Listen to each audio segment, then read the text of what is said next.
tell the people more about the advantages of our product. They never lose their cool.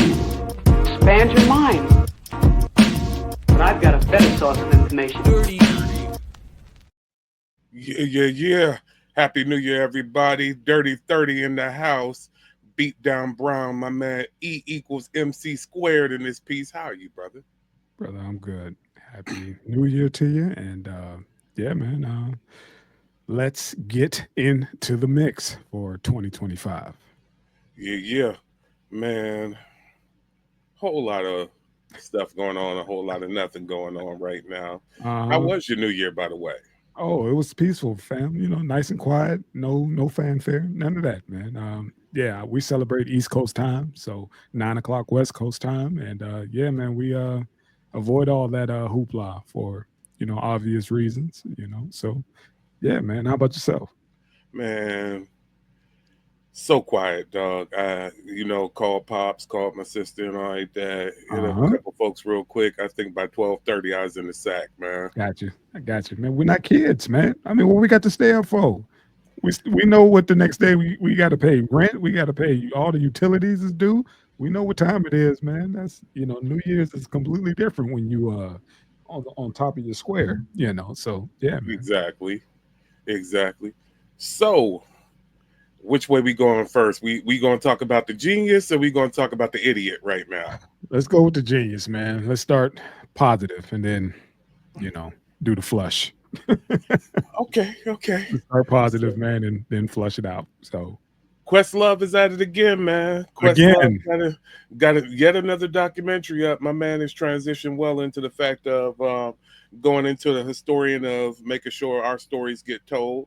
And Sly Lives is coming up, the original documentary about Sly Stone, man. Questlove is bringing it up February 13th on Hulu. And yeah, he's bringing in a bunch of people with the Onyx Collective, Andre 3000, D'Angelo, Shaka Khan, Q-Tip, Niles Rodgers, Jimmy Jam and Terry Lewis, George Clinton, Ruth Copeland, and Clive Davis with other guests like his bandmates and all like that.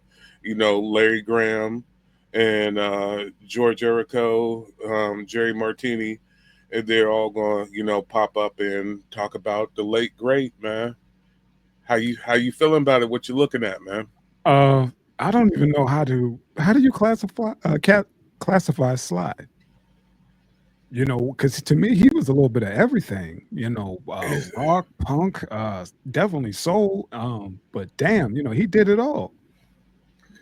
This is what we are. Okay. We are funk comprised of everything. I mean, George and Sly really took funk soul music and expressed the fact of how it literally fed on and fed through to everything. The fact of the matter is you couldn't sit up there and be one as far as black music goes, and the fact that black music fed everything. It showed. You know what I'm saying? To the fact of the blues fed rock and everything else. But then you get to a Sly who sits back and is just up there like, I'm funky, I rock out, I'm groovy, I'm soulful and poignant, I can lament. You know what I'm saying? He's got everything in there. And not including the fact of the lifestyle. God bless him. No, yeah, hold on. That's while you were going through that, giving him a rundown. He's still alive, fam. He's 81. Sly still with us? Yeah, he's 81. I don't know why I thought yeah, when you said that, I was like, hold on. I pulled out the phone. I was like, let me do my quick research. I appreciate the correction, man. Correction. Sly, he's not the late great, bro. He's still with us, fam. He's present. Okay. He's 81. Wow. Okay. I don't know why I thought when they brought him up last year that he had transitioned on. I'm thank you for the correction, man. Yes, sir. Yes, sir. Woo! But Sly was one of them ones, man. Like, bro, that's why when we start talking about him, I was like, dude, I don't know. When I knew you were going to ask me that question, like, where does he fit? And I was like, dude, good question. I don't know. You could put him in any genre. Yeah, you know what I mean. And to me, he'll be at the top because he did it all. He did it all. But I'm glad Quest is taking, lead on this while he's still with us, and can break some of this stuff down. Because I would love to see. I'm more of a visual type dude. I need to see exactly a timeline. And from Quest's last documentary, man, he's excellent with the with the breakdown from that. What was that one? Kind of like the Black Woodstock, the Summer. What Watt Stack? Yeah, that was superb, man. I highly recommend y'all go check out his documentary that won. What was it? Summer of Soul. Oh, Summer of Soul. Was it? Would he win an Oscar? Would he win for that? Was it an Oscar? I think it was. Yeah. Yeah. Definitely, man. It was like that happened. You know what I mean? It was like holy shit, and it was fully documented. That's what makes it so crazy. It wasn't like it was bootleg. It was documented. See, I was plugged into it long before all of that because being a crate digger, being someone that's into that stuff, like literally when I won't sit up there and be like, oh yeah, we used to watch how cats did their shows so we could do their shows, like you hear other people be like, but I used to watch old concerts like that, and I was lucky because I had older heads who would have that stuff on videotape like that, be like, yo, check this out, this is what this show is about, like that. So I was into all that stuff, so I was quite aware of what popped off, everything like that. So seeing him recap it and then going into them backstories and all like that, yeah, that's fire. And yeah, knowing the Sly story, both the good and the bad parts of it, exactly, it's wild. I don't know how much of the bad he's going to get into, but yeah, like he said, it's the struggle of Black genius. Even with still working on music myself and looking at people like him and looking at people like Marvin like that transitioning from organic music into drum machines into the electronic era and making those work together and coming up with something truly funky and original and crafting stuff where other people were kind of like shunning that stuff. Yeah, dog, he was way ahead of his time. And this is where geniuses transcend what everybody else is doing. This is he's a wild boy, both musically and everything else. He does his thing. Give me 2 seconds here. Hold on, okay? Yeah. There we go. All right. But yeah, looking at both the good and the bad of everything, like these dudes are, and namely him, ahead of his time with how he was shaping and crafting what he was doing, how he was doing it. It's wild. Just what was flying out there. He's like you said, man. He's like one of one, like these rare Black geniuses in my book, as far as musically, like the Marvin, the George Clinton and Bootsy, the Roger Troutman, which I'm still waiting on the damn documentary. Somebody, please, you know what I mean? Seriously, Roger, come on now. But yeah, man, Sly. It's something different, man. These cats, they all was cut. They was all in that same lane or whatever, somewhat, but they were cut, completely different. The late great Rick James, all these cats were musicians, and Jesus. It's funny. I know it's Ohio State joint, but it's like when you look at West Coasters and Ohio musicians and the fact of how they shaped the musical landscape, because even like we said, Ohio players, looking at Bootsy and all those guys that went and matriculated off in the James Brown sound, all those guys, Kool and the Gang, like we said, Sly, and even going into a family band, Bobby Womack, all those cats, the OJs, all that, like you said, going the Midwest. further out into the West Coast, going off into looking at a story like the Silvers. Yeah. These folks were on some other stuff, and they not only shaped the sound of their era, but even shaped what hip hop looked like. And it's just like, that's why we're talking about it. It's coming from, you got a music historian, our music historian from our decade or whatever, by the way of Questlove. He's king of digging in the crates. You talk about influencing different regions of the world, not necessarily the country, but You got like Brick. That's the Dungeon Family's, kids. That's Sleepy Brown's dad now was Yeah, Brick. So that sound, like you said, it's shaped not just the culture, but the hip hop culture. That's where all that stuff comes from, man. That whole Dungeon Family sound, where do you think that came from? You that's know? wild, man. So it's just like, yeah, pay this man his homage. Yes. Show exactly what's cracking. Yes. It's a triumphant story. It's also a sad story, and I know we're It's going to see all parts of it yeah, unfiltered. it is the definition of a tragedy, meaning the Hmm. beginning, climax, and decline. As last thing I heard about him, he was living out of a recording and living out of a trailer in his son's driveway. He Yeah, refused to like move in with his son. His son was like, "Dad, I got a house. You can move in." He's like, "No, I just need some place to plug in." So he parked his trailer, I guess, in his son's backyard or driveway, something like that. And that was the last I heard of him, but I didn't hear of him passing. When you said that, I was like, hold on, time out. Hold on, I don't think he gone, bro. And sure shit, he's 81, still with us. And hopefully we get to hear from him and see him, in this documentary, as well. But yeah, I mean, we need to have, more stories and stuff like that. I hope this is Questlove's new found love, no pun intended, to right. continue on doing that and keep bringing us these, these epic stories. Yeah, because these are larger than life people for a reason. They going back to, like you said, big festivals. What he did at Woodstock was He got married at Madison Square Garden. it, Come on, man. A black dude rented out Madison Square Garden and got married in Madison Square Garden. This dude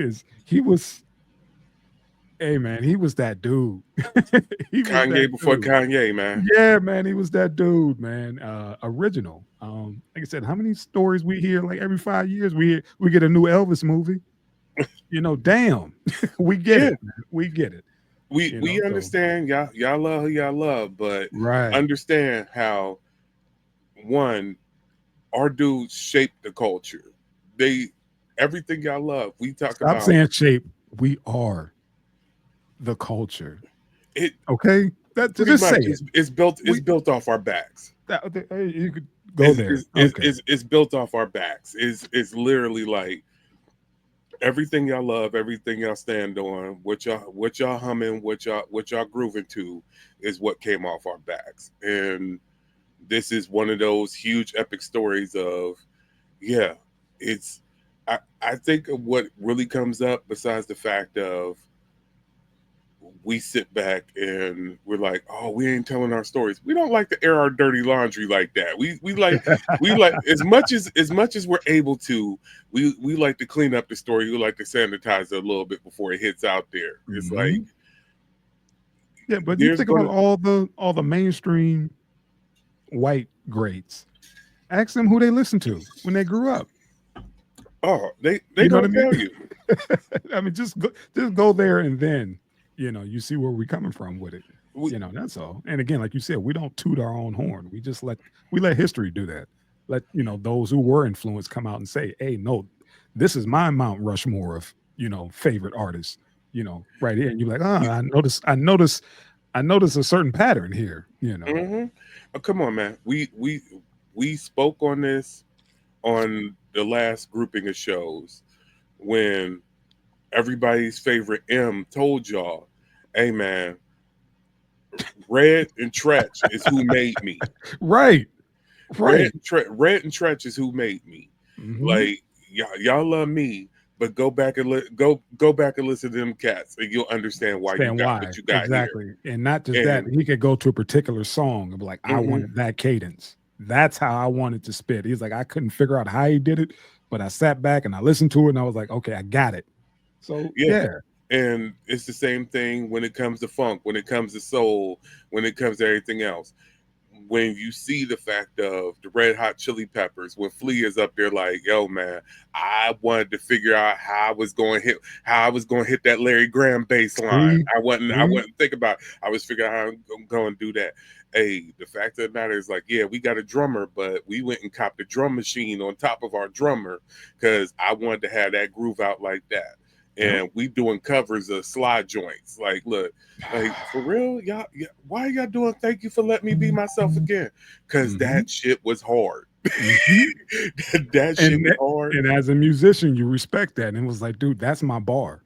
You know, that's where I gauge myself. If it don't sound like that or better, I ain't hitting on nothing. You know, and that's what these cats, and they respect it, and they do pay homage, but they don't do stuff like this. I need documentaries. I need the stuff to come out so for the masses to see. I'm like, oh, that's where they got that from. Hey, I thought that was their original song. Like, no, that's a remake of so and so. You know? And if you ask them, they be like, oh no. That's where it came from. Exactly. And we was happy just to be a part of that. Right. And that's how, you know, we came up with that kind of stuff. Like our history is digging in the crates and trying to figure out where did he get that from? You know, how many times we didn't went and was like, oh, he sampled so-and-so. We'll just have a session on not just reviewing an album. We was dissecting it, picking it apart like, oh, he got that from here. Oh, shit. Oh, that's the SOS band. Oh, shit. He mixed that with such, you know, like, oh, my God. That's epic, you know, but, you know. All right. we could literally have 5,000 shows off of digging in the crates. And that may be coming soon, depending on, you know, the schedule this year. So yes, you're right. We could definitely do a segment for hours on, you know, let's dissect this album. Let's dissect this song, you know, and see exactly where it came from and how they put it together, you know. But yeah. All right, man. Let's transition and talk about somebody else that's Come on, man. We got to keep it. We got to, you know, we got to go through the culture, man. Just the good and the bad. We take it, man. We process it. Joe, what's going on, brother? Right now, Joe Budden, yes, up sir. there shooting home movies on people's ring cams, man. Everybody don't know. Early in December, Brother Budden's notorious sleepwalker that don't know to buy pajamas. If you know and love Joe, and you want to keep your thing going, buy this cat pajamas, man. Yeah, and tell him to keep them on. Joe Budden's got arrested and is charged with, right now nothing's official, but charged with lewdness and, you know, improper contact. He's up there walking around his apartment complex, butt ass naked, sleepwalking, and tried to get into somebody's place and then realized, oh, this ain't my place, and went across the hall and let himself in, but you was already on the camera. I don't understand, man. You get to a certain level, man, and that kind of stuff, it cannot and should not happen. You know, like, come on, man. You got to pay somebody, you know, to keep an eye on your goofy ass, or having an alarm or something on your wrist. Like if you break what you call it, you know, your threshold at your house or whatever, an alarm will go off or something. But you butt ass naked in the hallway, like, bro, you lucky something devious didn't happen to your ass, like on some for real shit. You really could have got jammed up. No pun intended, but yeah. Right. Well, here goes a couple things going on. One, he's already had issues in the building because they recorded in the building and it's residential. Crazy. I saw that and was just like, you did what? You had those fools come up in your crib? That's where you recording your show? Yeah, come on, man. That's nasty work. Go ahead, man. But then also on top of that, and I understand you got a nice ass place with a nice ass view. It look fly, and he owns 2 places in the same building. So what happens is you could have, being a sleepwalker, I've never been one, but knowing 1 or 2 of them, you could have your normal habits of, okay, I got a place here and I got a place here. I transition between both places. That's what they keep failing to put out there. He owns 2 apartments in the building. So you have the habit of, I go between these 2 different locations. It's not just he only has the one spot. Okay. He has 2 different spots. And the spot he was trying to get into was literally right across from his spot. So it's not like, oh yeah, he was on a whole different floor that wasn't his or whatever. It's right across from it. My whole question is, were you imbibing again? Were you a little bit gone? and that's why you didn't know what you were doing. Whatever. I hope he's had his struggles and his problems in the past, and I hope this is not a relapse or anything like that. That's what I'm hoping that it's not. But you get your body trained for. We know we've all been. We've been delivered from our wild back of the days. Indeed. But we've all been on autopilot before. It's like, yes. I know this is where the kitchen is. Mm-hmm. I know this is where the cooler is. I know this is where the bar is in the house. And I can go between all of them and be back in bed before I realized that I had 2 drinks. You know what I'm saying? Before I went and realized I made me a sandwich. You wake up in the morning like, nigga, why is there a plate on my nightstand? Right. Yep. And look, with a half-eaten sandwich and 2 cookies. What the fuck? Oh. Let's hope it's something like that, man. Like I said, he said he was on they saying that, medication can play a factor, which it could, but who knows? And like you said, they left out the part that he has 2 spots in the same building. And also it wasn't like it was in proximity of one of the spots he has, it wasn't like he was some other, and they're like, bringing up, that apartment had children in it. And I'm like, it's a residential building. I'm sure it does have children, pets, and everything else in a residential building. So don't throw that in there. They're trying to be salacious saying, he was trying to break in somebody's crib naked.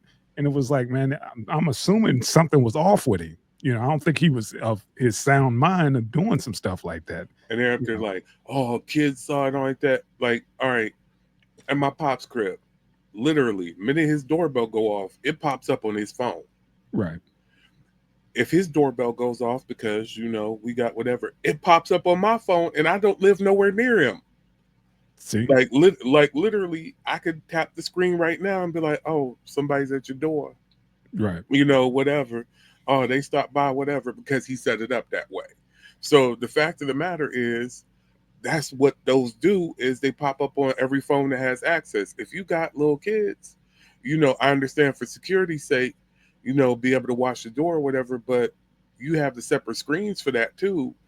Go to the screen to see that. They don't need to necessarily have it on their phone. Right. And if it's at some odd hour in the morning, what are they doing up checking their phones anyway to see what's popping with whatever? He didn't cause any harm. Right. He wasn't literally doing anything crazy. Like they said, they tried to make it, he was trying to enter somebody's place. These places have punch codes. He was trying to hit the code and it was just like, snapped out of it. Oh, it's over here. Punched the code and went in. Wasn't like he was up there kicking and screaming and up there like really on some stuff. It wasn't like he's off some meth and was up there trying to get in. I'll kill y'all, whatever. Stop trying to make it to something. There's too much connectivity to things that ain't our business. Right.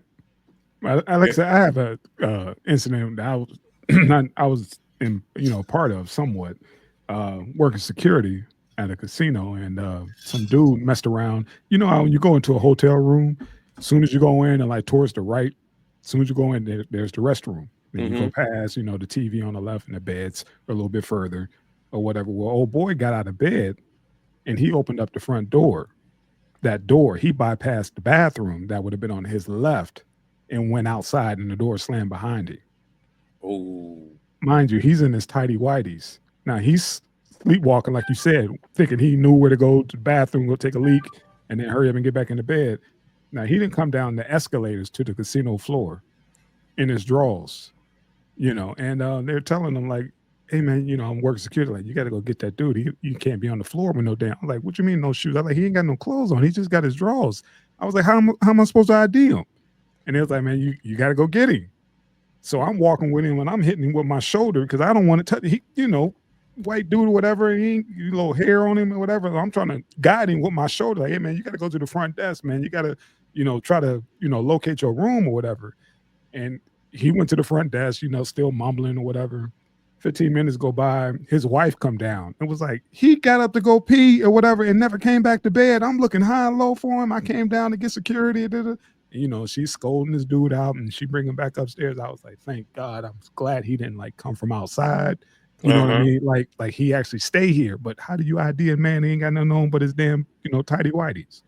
At least he had on his tighty whities. That part too. That part too. But like you said, man, I've seen stuff like that where somebody actually be out of their mind. Mind you, you know how loud a casino floor is, and Yeah. he coming down the escalator like it's a normal fucking day, and I was just like, oh my god, everybody's like stopping, pointing, like, look at this dude, he's really fucked up. What happens in Vegas, stay in Vegas. He coming down, was on some old what was that movie, The Hangover shit. It was crazy. But yeah, man, it got sorted out real quick, and I understand, what Joe was going through. Like you said, he didn't break into anything. He was actually thinking he was going to his spot or whatever, didn't realize he's butt ass naked, And But this goes back into what we talked about between all the fights, between everything else. Put down the camera and help somebody. right. Don't Right. release the footage. It's on the Don't ring. release the Yeah. footage. Yeah. Help somebody. But I'm Yeah. saying, even with that, don't release the footage. Help somebody. Hey, man. Like, I know I don't always, and you don't have to like the person to help them. That part. Like, you could be like, I don't like what he do with all the recording like that, but this cat out here kind of weird. Yeah. Like, all right, yo, Joe, what's going on? Right. Why you at my door, man? Yeah. Oh, I'm at your door. This is my door. No, Oh turn shit. around, Yeah. turn Go on. around, walk forward, punch in your coat. Oh shit. Oh, okay. Now turn All right, around. Joe. Joe, wake up. But Wake up. still, Yeah. wake up, turn around. That's your door. It's over there, not here. Yeah. It's over there. Oh, thanks. Okay. And Mhm. go on. Everything don't have to be a capital incident. And then talk to the man the next day when he's sober. Hey man, I want to show you something. This That was part. you last night. This was you. How many of our homeboys have we had to sit down after going out Man. for a night? Yeah. Hell, we done been that cat. Hey man, I'm gonna Yes, sit you sir. down for a second. Hey man, Yes, this sir. was you. This was you last night. No, we ain't had the video evidence. I need Yeah. to repeat this back to you. Thank This God was you. we didn't have that era where everybody had some type of video device inside their pocket, because we wouldn't be here, because we still be somewhere on probation. Like I can't be around, because we didn't got convicted of doing some shit we ain't had no business doing under the influence. But Yeah. yeah, man, it's Right. thank goodness I was not in that generation where the phones was out. Put the Prevalent. cameras down. Learn to turn the camera off. Yeah. Erase the footage. Like, hey man, this was you. I need you. Tell your doctor to fix your script, whatever it is, because you're Right. up here, dog. Get pants. Right. Get pants. I don't even need you to have a shirt on, dog. Yeah. But I do But need you to have pants, man. I'm gonna need you to put some underwear on, man. I know you like to free ball when you sleep, but I'm gonna need you because you on some other shit. You need to put something on, I need to give you a robe for Christmas. Here you go, man. Mhm. The minute you get up, I need you to get in the habit of putting on a robe the minute you leave out. As long as we can do that, we're good. Right. But you know what I'm saying? Work with somebody. Don't work against them, man. And hopefully this gets sorted. Like we said, hopefully it's just a little, hey, doc, tweak my meds a little bit so I'm in right Right. order. I hope this ain't no deeper, more messed up situation. Shout out to you. Sorry to the family, across the hall of what happened. Right. Hopefully y'all can work this out and get this cool together. And it is what it is. It was funny that Joe was able to laugh at himself in this Yeah. situation. I know everybody's like, he downplayed it a whole lot. You know what I'm saying? Whatever. Mhm. Be able to laugh at yourself, work it out, and hopefully this works out peaceably and they can go on and go do their thing. Homeboy, you might have to go ahead and get a studio outside the house, man. Little To bit. keep on everybody's good side. I understand you made your money, you paid all that money to have what you have there like that. You might have to go somewhere else with it, man, to keep it peace. Like, all right, hey, I'm gonna stop recording here if y'all let this one go. Yep. Because the last thing you want to have is that nice little you got to register to be where you are. And we're for done. accident. Yeah. Yes, sir. Thank you for landing that. Yes, sir. Because that's where it's gonna end up if you don't tighten up. They can spin this and Exactly. stack it in all kind of ways. But yeah, man, shout out to the beautiful new subs. And to my co-pilot, you know, Beatdown. Appreciate you, man. And Always, brother. definitely 2025, man. Let's get it in. Yep. Hey, thank y'all. And keep watching all of us here at the Schwable Room. We are here for you. And we're going to keep doing our doggone thing. Don't forget it. You can get the merch. Indeed. Public.com/the Beatdown. Make sure y'all come check us out there. And we out. Peace.